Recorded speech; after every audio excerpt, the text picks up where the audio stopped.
नमस्कार साथियों, स्वागत है। कैसे हैं आप सब? आज हम चर्चा करने वाले हैं संविधान सभा की समितियों के बारे में। अक्सर परीक्षाओं में, चाहे वो किसी भी लेवल की परीक्षाएं हों, स्टेट लेवल की हों या सेंट्रल लेवल की हों, एसएससी की हों, यानी कि कुल मिलाकर किसी भी तरह की परीक्षाएं हों, उनमें संविधान की समितियों से संबंधित जो प्रश्न हैं, उनसे पूछे जाने की संभावना रहती है। और 80 to 90% केसेस में संविधान सभा की जो समितियां हैं, उनमें से प्रश्न पूछे भी जाते हैं। तो आज हम कोशिश करेंगे संविधान सभा की समितियों के बारे में जानने की। और इसमें जो समिति में सबसे खास समिति है, प्रारूप समिति, उसके बारे में भी हम आज चर्चा करने वाले हैं, यानी कि प्रारूप समिति के बारे में भी हम पढ़ेंगे। उसके पहले सबसे पहले हम देखेंगे कि जो संविधान सभा की समितियां थीं, उनमें कुल कितनी समिति थी, किस समिति के कौन अध्यक्ष थे, कौन बड़ी समिति थी, कितनी छोटी समितियां थी, उनकी उप समितियां कितनी थी और उनके कौन से अध्यक्ष थे। ये सारी चीज़ें हम इसमें पढ़ने वाले हैं। तो जैसा कि आप जानते हैं कि जो संविधान सभा का जो निर्माण था, वो एक काफ़ी जटिल और लंबी प्रक्रिया थी। उस प्रक्रिया को उस प्रक्रिया को त्वरित करने के लिए, यानी कि उस प्रक्रिया को तेज करने के लिए और आसानी से और अच्छा संविधान बनाने के लिए संविधान सभा ने कई समितियों का गठन किया था। जैसे कि आप जानते हैं कि संविधान में कई सारे भाग हैं, कई सारी अनुसूचियां हैं। तो उन पर विचार विमर्श करने के लिए, उन पर चर्चा करने के लिए और उनका एक खाका तैयार करने के लिए समितियों का गठन किया गया था। तो संविधान सभा की कुल जो समितियां थी, इस तरह के कुल 22 समितियों का गठन किया गया था, जिनमें 8 बड़ी व मुख्य समितियां थी, यानी कि जो 8 समितियां थी यही मुख्य समितियां थी, और अन्य छोटी समितियां थी जिनके अंदर उप समितियां भी शामिल हैं। तो सबसे पहले हम देखेंगे बड़ी समितियां कौन कौन सी हैं, उनके साथ में उनके अध्यक्ष की भी हम बात करेंगे। तो यहाँ पर देखेंगे संघ शक्ति समिति के जो अध्यक्ष थे, वो जवाहरलाल नेहरू जी थे। दूसरी समिति है संघीय संविधान समिति, इनके अध्यक्ष भी जवाहरलाल नेहरू थे। यानी कि कुल मिलाकर आप एक, अगर जवाहरलाल नेहरू जी के बारे में आपको याद रखना है कि कौन सी समिति के अध्यक्ष थे, तो जो संघीय समितियां, जितनी भी संघीय समितियां थीं, उनके सभी के अध्यक्ष जवाहरलाल नेहरू जी थे। और तीसरी जो समिति है जिसके अध्यक्ष जवाहरलाल नेहरू जी थे, वो है राज्यों से समझौता करने वाली समिति, यानी कि जो राज्यों के मध्यस्थ में बातचीत करने की थी, उसके जो अध्यक्ष थे वो भी जवाहरलाल नेहरू थे। यहाँ पर कंफ्यूज नहीं होना है, क्योंकि यहाँ पर जो प्रांतीय संविधान समिति थी, इसके बारे में भी अवधारणा है कि जो प्रांतीय संविधान समिति थी, यह भी एक बातचीत का मसौदा तैयार करने के लिए बनाई गई थी। हालांकि दोनों समितियों के लगभग काम एक ही हैं, लेकिन उनका मूल अंतर अलग है। तो यहाँ पर राज्यों से जो समझौता करने वाली समिति थी, उसके अध्यक्ष जवाहरलाल नेहरू जी थे, और प्रांतीय संविधान समिति के अध्यक्ष सरदार वल्लभ भाई पटेल थे। अगली समिति है पांचवी, जो कि सबसे महत्वपूर्ण समिति है, प्रारूप समिति। प्रारूप समिति के अध्यक्ष डॉक्टर भीमराव अंबेडकर थे। और अगली समिति है प्रक्रिया नियम समिति।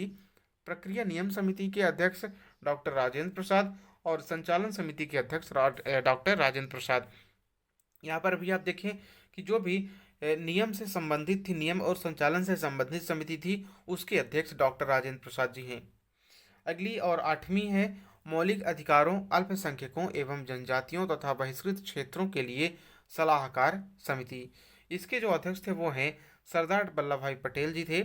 मौलिक अधिकारों के और अल्पसंख्यक मामलों के लिए, जनजातीय बहिष्कृत क्षेत्रों के लिए जो सलाहकार समिति थी, उसके अध्यक्ष सरदार वल्लभ भाई पटेल जी थे।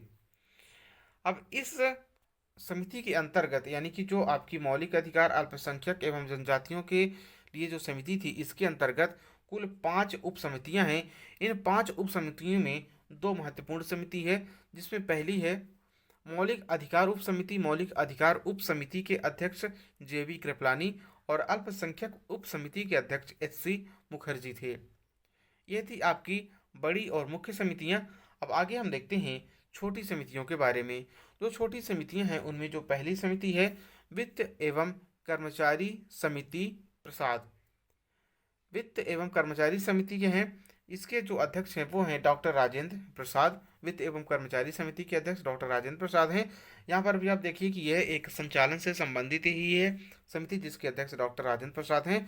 और ऊपर की दो समितियां आपने पढ़ी, वो भी संचालन से संबंधित ही थी, जिसके अध्यक्ष डॉक्टर राजेंद्र प्रसाद जी थे।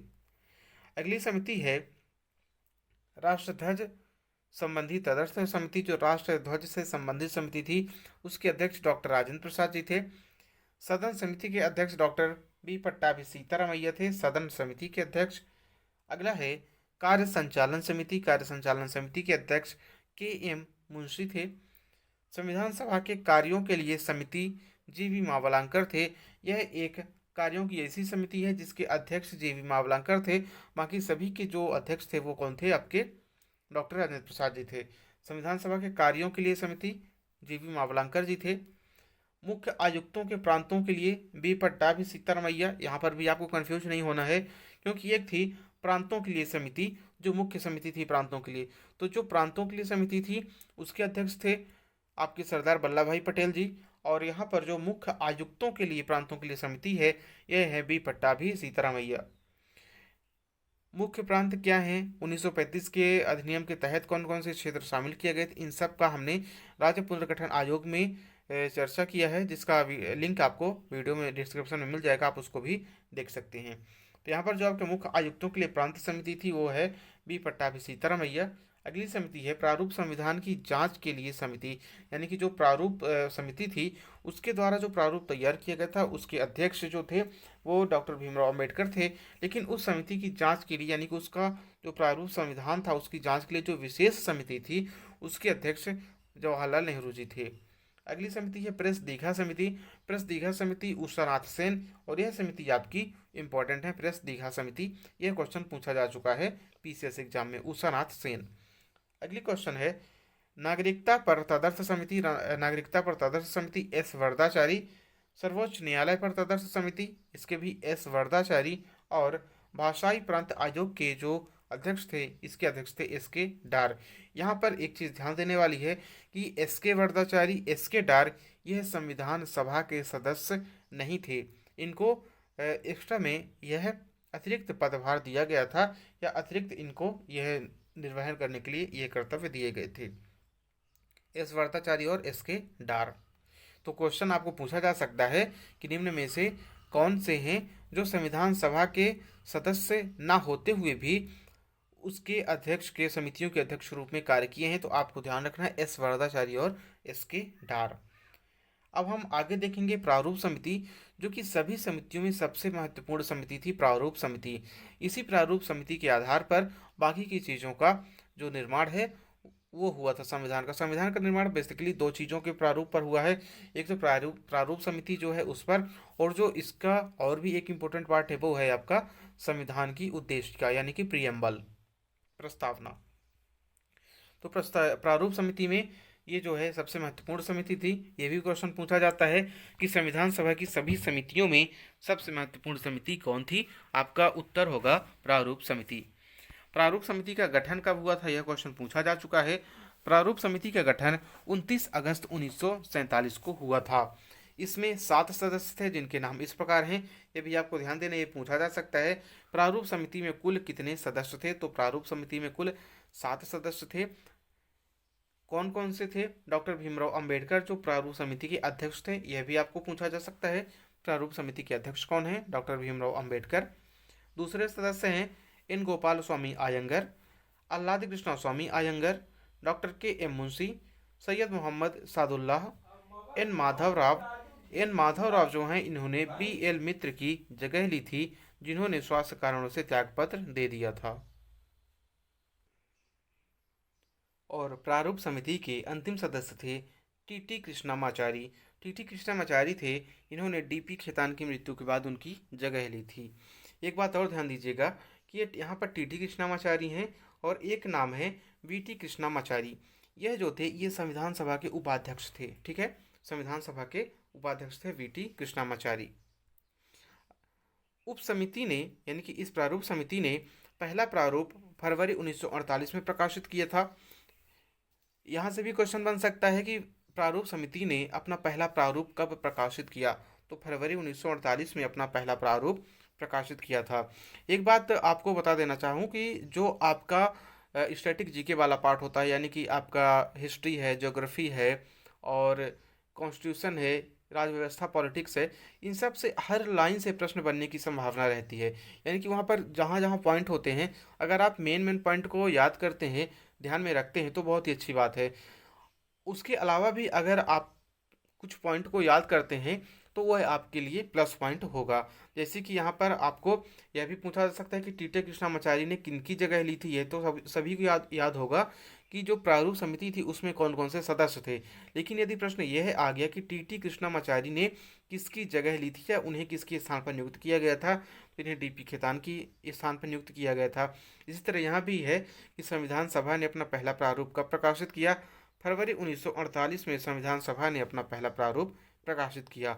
और इस जो प्रारूप पर संविधान सभा को चर्चा करने के लिए और उस पर जो भी संशोधन थे उसका प्रस्ताव देने के लिए 8 माह का समय दिया गया था।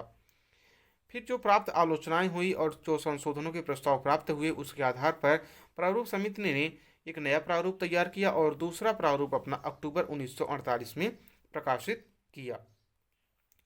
इसके बाद आता है संविधान का प्रभाव में आना, यानी कि इस बार जो डॉक्टर अंबेडकर थे उन्होंने सभा में 4 नवंबर 1948 को अपना अंतिम प्रारूप पेश किया।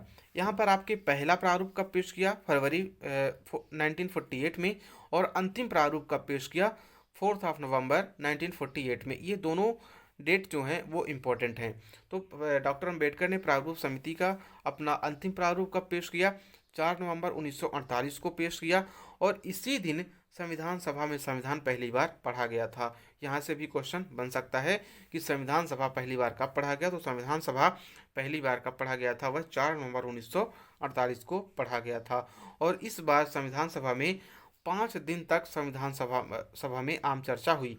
5 दिन यानी कि 4 नवंबर से लेकर 9 नवंबर 1948 तक प्रारूप समिति के ऊपर या प्रारूप पर संविधान सभा में चर्चा हुई थी। जो संविधान की दूसरी खंडवार चर्चा थी, यहाँ पर वार लिखा है, खंडवार चर्चा थी, वह है 15 नवंबर 1948 से 17 अक्टूबर 1949 तक। दूसरी चर्चा 15 नवंबर 1948 से 17 नवंबर 15 नवंबर 1948 से 17 अक्टूबर 1949 तक यह चर्चा चली थी। और 26 नवंबर 1949 को डॉक्टर अंबेडकर ने तीसरा और अंतिम प्रस्ताव पेश किया और इस प्रस्ताव को संविधान सभा द्वारा पारित कर दिया गया। जिस दिन यह संविधान पारित किया गया था उस दिन कुल 299 सदस्यों में से 284 सदस्य उपस्थित थे जिन्होंने संविधान पर हस्ताक्षर किए थे। यानी कि जो संविधान सभा थी आपकी उसमें कुल 299 सदस्य थे, लेकिन जिस दिन संविधान आपका पारित हुआ उस दिन 284 सदस्य उपस्थित थे जिन्होंने संविधान पर हस्ताक्षर किए थे। यह प्रश्न भी पूछा जाता है कि संविधान सभा में कितने सदस्यों ने हस्ताक्षर किए थे, तो 284 सदस्यों ने अपने हस्ताक्षर किए थे। और महात्मा गांधी संविधान सभा के सदस्य नहीं थे, यह प्रश्न भी पूछा जा चुका है। अगला है संविधान की प्रस्तावना में 26 नवंबर 1949 का उल्लेख उस दिन के रूप में किया गया है जिस दिन भारत के लोगों ने सभा में संविधान को अपनाया, लागू किया और स्वयं को संविधान सौंपा। यह प्रश्न भी पूछा जाता है कि 26 नवंबर 1949 का उल्लेख किस दिन के रूप में किया गया है, तो वह है जिस दिन लोगों ने संविधान सभा में संविधान को अपनाया, लागू किया और स्वयं को संविधान सौंपा। या इसका उल्टा भी प्रश्न पूछ सकता है कि किस तिथि को भारत के लोगों ने संविधान सभा में संविधान को अपनाया, लागू किया और स्वयं को संविधान सौंपा। वह आपकी तिथि हो जाएगी 26 नवंबर 1949। इसके आगे अगला है 26 नवंबर 1949 को भारतीय संविधान पूर्ण रूप से तैयार हो गया था। यहाँ प्रश्न बन सकता है कि भारतीय संविधान पूर्ण रूप से तैयार कब हुआ, 26 नवंबर 1949 को। और संविधान की 4 व्यवस्थाओं यानी कि संसद, नागरिकता, चुनाव और संविधान के स्थायी प्रावधानों को 26 नवंबर 1949 को ही लागू किया गया। और शेष, यहाँ पर वह शेष लिखा था, तो शेष संविधान 26 जनवरी 1950 को लागू किया गया। तो यहाँ पर भी आपको ध्यान देना है कि 26 नवंबर 1949 को संविधान के कितनी व्यवस्थाओं को पारित किया गया या लागू किया गया। 4 व्यवस्थाओं को कौन कौन सी थी, संसद,